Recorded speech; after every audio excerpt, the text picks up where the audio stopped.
هر کسی که اگر در ماه مبارک رمضان دروغ گفتن قطع نکند، غیبت کردن قطع نکند، حقارت کردن قطع نکند، بر نسبت یک برادرش تهمت و گمانهای بد ترک نکند، الله مهربان گفته بود است که دیگر برای من حاجت نیست که تو خواه طعام میخوری، خواه مقصد از نوشابه ها می نوشی، دیگر اختیار در دست خودت. یعنی آن پاداش و ثوابی را که من خواستم بر تو تیم، صد افسوس که تو با این رفتارها و کردارهای بسیار زشت و نادرست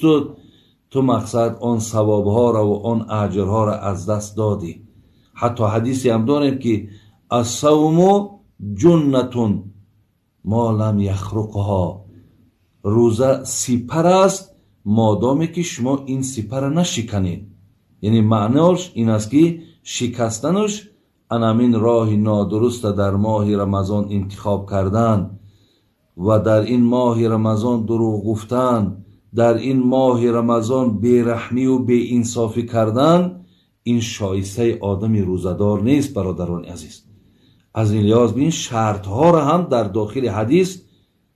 پیامبر نازنین گوش زد من داره که مبادای به این کارها دست نزنین که شما از این بسیار پاداش بزرگ برادرای عزیز و گرامی محروم میشین. حتی بین در دوام حدیث میگه فَإِنْ صَابَهُ أَحَدٌ او قاتله فلیقل اینی صائم. حتی چقدر عادی و ساده میگه اگر یک نفر شما را حقارت کند،